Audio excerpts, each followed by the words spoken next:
Hey, everybody, it's Org Talk with John Dennis. I'm your host, John Dennis.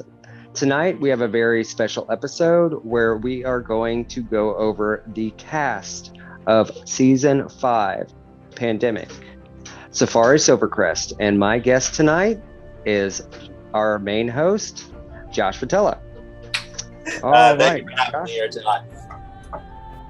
let's go ahead and start. We're going to pull up this thing and then I will turn off my camera. Yes, sir. So we're going to start with Dunia, and the first person is Trevor. Okay, Trevor. Trevor, when I first met him, he definitely seemed like a little bit more of a quiet person. I don't know, maybe it was just the vibe that he come across, but he definitely seems like a very smart, quiet player. Do I think that he's going to be a little bit more sneaky and cutthroat? Potentially. But the way that Trevor comes across is that he's definitely somebody that you want to keep close eye on, because you never know the kind of person that Trevor could be in this game, whether it's the quiet and loyal one or it's the quiet and sneaky one. Who knows? Maybe the quiet shell will come out in the game. Who knows? All right, let's go ahead and move on to Mr. JT, a well-known person in the org community. Oh, JT, one of my favorite people in the org community. JT is an amazing human being. I have seen him around in various different orgs. He is the kind of person that isn't afraid to make big moves. He will call people out when you see it. And I will say this, is that JT is the kind of person that you would want to have in your corner. If you are on the wrong side of that, that's not going to look quite good. But the one thing that's going to be working against JT is that the fact that potentially, if he tries to take the leadership position a little too much, it's going to put a target on his back. So I hope he starts going under the radar. And then eventually, when it gets to the merge portion, if he makes it that far, and then if he wants to take the raids, then let's see how far he goes with that. All righty, we'll go up next with Robert Black III. Robert Black. Okay, so Robert is definitely a pretty interesting person. He's very theatric. He dresses really nice, so he's definitely going to be the Howie Mandela of the season, or Goshen, to put it that way. Definitely seems like a social butterfly for the most part. Do I think there's any strategy behind the social charm? I don't know. We're going to have to wait and see how well he does. Okay, and moving up next is fellow Canadian Zach. Zach seems pretty interesting. He is a little bit of a I wouldn't say the stereotypical college student that likes to party, hit up a few chicks, and see how well that goes. But the thing with Zach is that he definitely comes across a lot smarter than he lets on. The question being is he going to keep that under wraps and try to see if he can make some good connections and play behind the scenes? I see potential in that, but I don't know. We're going to have to see if he can get himself in first, because first impressions are everything. And if you hit the wrong tune, that's not going to look good at the start. So we'll see how he does. Okay, next up is Shantae. Shantae definitely seems like a really good personality. Definitely has a really good personality. I would say with Shantae is that she would be someone to have as maybe your number one, or someone to have in your right corner. Because if you piss off Shantae, I don't know if she's gonna look for second chances after that. So definitely someone to want to have in your alliance, because she's very likable. She seems really smart and has a good tune on the game, but also has a good read on people. So we'll see how well she does with the people that she ends up working with in the game. Okay, next up is Last Minute Edition, Miss Karen. Karen. Karen, yes, is a last minute addition. So like I will say that I don't know what Karen's gonna bring to the table. She is a question mark for me. But I do think that Karen is I would say a popular name in the org community, for like in my opinion. I've seen her around. I would say that like based off the way that she comes across, she's very low key.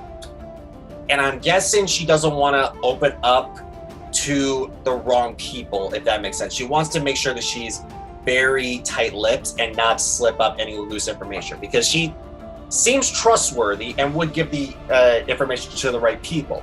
I'm worried if she gives information to the wrong people, it's going to screw her over and potentially get voted off. So we'll see how well Karen does. Okay, next up, we are moving on to our next tribe, which is Niasi. And we're going to start with Bill. Okay, Bill. Bill won one of our minis, and due to the rules of like one of our minis at that time, if you were to make it to the end, then you would have a guaranteed slot in one of our long-term seasons. Thank God it was Bill, because Bill definitely opened up. He had some loyalty qualities. He had a really good tune on the game. He showed a side that I don't really see from a lot of people at orgs, which is basically he opened up on the kind of person that he is, and that's what secured the spot for him. I do think that despite that he is the oldest person on the cast, I am worried he might be one of the first early boots, but I think if he works with the right people on his tribe, he could potentially last a long time and maybe make merge, but it really depends if he works with the right people or not, because he seems like a loyal to a fault person, if that makes sense. So we'll have to see if Bill can actually make it to the merge portion. If he can make merge, he can do really well.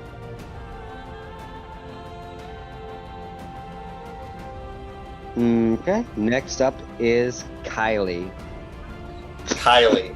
I knew the second I met Kylie, she is going to be a problem. She has that Southern charm. She has that charismatic personality. She's very smart. She's very strategic. And this is all based off of a 2-minute interview analysis from me to her. She could do a lot of damage if she makes merge. I will say that. I do think, I don't think she's going to get targeted, very early. I think she's at least going to make top 6. Now, unless she ends up burning a lot of bridges early on, she ain't going to make it far. But I can tell that she's going to be a force to be reckoned with. So we'll have to see if my hunch is right on that. All right, next up we have KASEN. KASEN. KASEN, I love this guy. He has such a chill vibe about him that you just really get him. And also the fact that he's a single father, he looks out for his kids, so he's definitely had some loyal, nurturing qualities about himself. But also the fact that he seems like the kind of person that wants to play a chaotic game, but not trying to come across as playing as a chaotic game, if that makes sense. It seems like the gears are turning inside his head that it makes you wonder what exactly he's going to do. So we'll have to see what is going to happen in this game if he actually makes some strategic plays. All right. We have another well-known person in the org community, Brittany. Brittany, yes. Brittany Rawls, I've seen her around. She is very similar to Kylie, a social, strategic, and charismatic person. I do think that if she works with the right people, she could potentially do well. The only way that Brittany would get out early is that if she becomes inactive the first few rounds, but because I don't see Brittany getting tossed out early in an org game ever, in my opinion. So we will have to see in the first merge portion of the game if she makes it, because if she could just stay active and talk to her tribe and get to know some people, I think she's going to make merge and cause a lot of damage. Okay. Next up, we have Anthony. Anthony, I love Anthony. He is the kind of person that wants to make you laugh. He's the kind of person that Anthony reminds me a lot of Kevin from last season. He has like a lot of energy. He is right up in your face and just tells you straight the way it is on what's happening. Anthony would be the kind of person you want to have very deep in this game. I could potentially see Anthony maybe flipping a vote or two if it works for him. The only way that Anthony would potentially get screwed over is that if he would get swap screwed. That's the only way that Anthony would potentially get voted off. Like at least in my eyes. But I think for him, if he works with the right people on his tribe and potentially can make merge, he could just potentially go Final Four. I could see it with him. All right. And last but not least, on the Niasi tribe, we have somebody who is new-ish to the org community, and that is Ryron. Ryron, based off when I met up with them, they started off quiet, but then the more questions that I asked, they revealed more about themselves, which is interesting because I did not expect Ryron to lay out exactly what is going on in their minds. The way that I see Ryron is that potentially they could be the new Ryan from last season. Definitely the kind of person that you want to have early on in the game, but definitely someone that you don't want to take at merge, because I could see Ryron flip on a bunch of different votes. I could see it. I don't know how Ryron's going to flip in those portions of the game, but I could see Ryron flipping if it benefits their game. So I'll have to see how well Ryron does. Alrighty, and moving on along, we are going to the Maji tribe. We will start out with Destiny. Destiny, Destiny is a big name in the org community. Very chaotic player, does what's necessary for her game. I cannot wait to see how well she does. Definitely the kind of person that you want to be aware of and know how to use Destiny, because if you piss her off the one time, she could go rogue and it will not look good for you or potentially your alliance. So you better hope you use Destiny properly, because one false sweep and everything goes kaboom from there. All right, moving on along, we have Mike.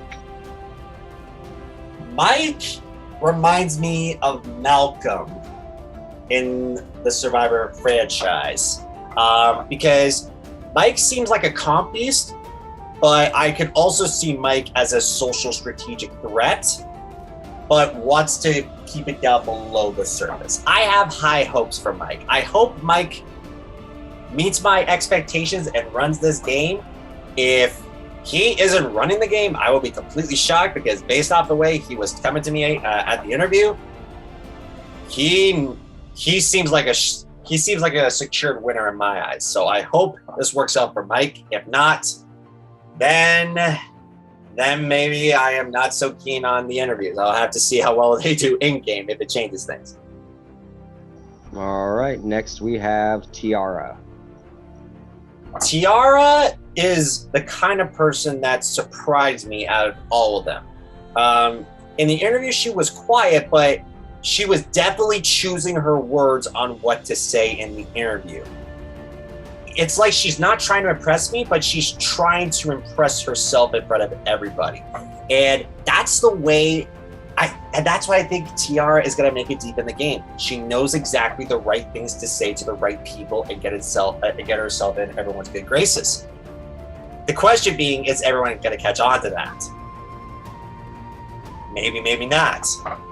We will have to see, I could see TIARA go at least merge, but I don't think she's going to make it to the end. I could be wrong.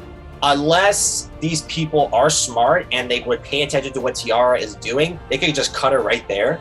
But I think she could potentially sneak to the end, but I don't see it for at least right now. So we'll have to see where that goes later on.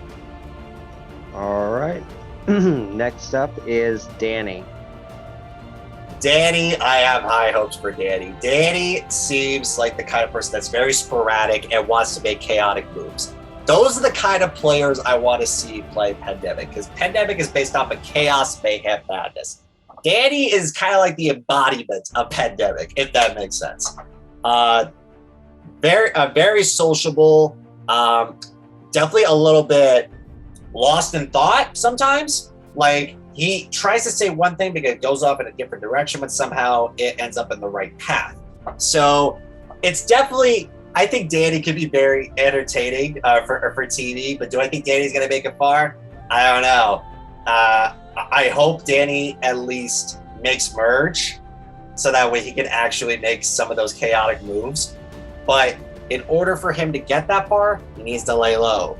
If he doesn't lay low, ouch. So let's see if Danny can actually make it past the first few boots. All righty. And next up is Antonio. Antonio is a question mark for me. I don't know exactly how Antonio's going to play. I think Antonio wants to play a villain, but comes across more as a hero, if that makes sense. I do think Antonio is going to be interesting to watch, but because I do think he has a lot to unravel to see what he does. I don't know what plays he's going to do, but I think he's going to play loyal at the start. And then at merge, cards all on him to see how well he does from that point forward. All right, moving on. Last but not least, we have Logan. Logan he's going to be entertaining, I can tell. He has not stopped talking for a good 20 minutes on his strategy basis. I don't know I don't know if Logan is just all talk or if he actually means what he says. It's going to be really interesting to see how well he will execute his thought process, because it's very interesting when you think about it, but then you don't know if he's actually going to execute it. So my thing is that either Logan is going to play very messy at the beginning and potentially could put a target on his back later on in merge, potentially could be an Adam Klein 2.0, or he could actually run the game if these people let him run the game. I think either Logan could potentially run a tribe, but I don't see it though. I don't know if he would run a tribe. He has the potential, but I think if he just keeps his thoughts to himself, he could. But I think he's going to play really messy and he could get voted out early. I don't see him make merge unless a miracle happens. But, well, yeah, Logan, if I had to pick for a first boot on that tribe, it's going to be Logan. But let's see if he proves me wrong right there. All right, thank you so much. And let's get one more question in. Out of all these contestants, who is your preseason winner pick? Preseason winner pick. Okay. This one's gonna be a tough one because there's a lot of competition and a lot of potentials and surprises. But for this one, I'm gonna have to go with JT on this one. I think JT is capable of winning. I think he has the best qualities to get to the end. I just hope that if he actually goes under the radar at the start, he could potentially win the game. Now, JT, don't bail me now, but if you end up going far, I hope you win. If not, I could be more happier to see who would actually win Season 5 of Survivor Pandemic Safari Silvercrest. Stay tuned for the episodes. I'm John Dennis. Have a good night. Thank you, Josh. Thank you.